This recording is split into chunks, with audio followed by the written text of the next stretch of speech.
What are you a nerd about? A nerd Yeah, about a lot what are you a nerd about? about a lot of things. As you'll remember well from when I was in high school, I used to love biology, and this is sort of pre-Google. I would memorize all kinds of facts, and uh, I still like to nerd out. Especially on criminal justice statistics and data. It's Uh-huh. it's really important to me that the decisions we make and that the policies we implement be informed by and driven by and responsive to data as much as possible. Mhm. And it sounds obvious, it sounds like an easy thing, but the reality is most criminal justice policies today and throughout American history have not been driven by data. They've been driven by fear Mhm. and by extreme outlier cases. Probably the most famous example is Willie Horton, but pretty much every draconian, punitive law that makes up the infrastructure of mass incarceration was a response to a particular heinous crime.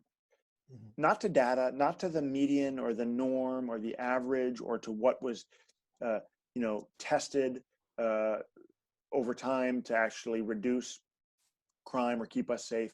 And so, and this is a point that a friend of mine, author of a recent book called Usual Cruelty, makes in his book. His name is Alec Karakatsanis.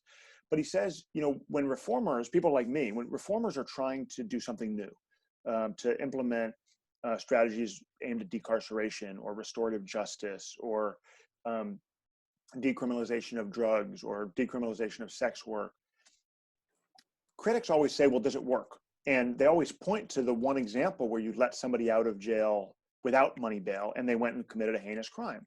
And Mhm. look, recidivism is a reality. 2/3 of people coming home from state prison will be back in prison within a couple of years. Mm. Nobody has ever said, does it work to mass incarceration? No policymaker has ever said, well, where's the data that shows that prison is an effective response to drug addiction?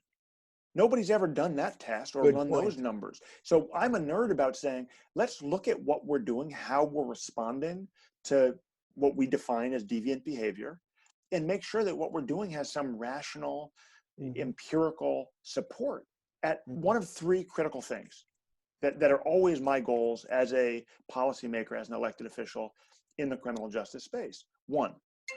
Does it does it reduce or prevent crime going forward? Two, does it heal or restore the person or people who were harmed by this particular crime? And three, does it rehabilitate the individual that we believe committed the crime in a way that allows them to safely and successfully reintegrate into their community? And if it's not doing any of those things, and there's very good evidence that jail does not do any of those things in many cases, then why are we doing it? And why are we doing it as a first and primary response Mm. to so many different kinds of social problems?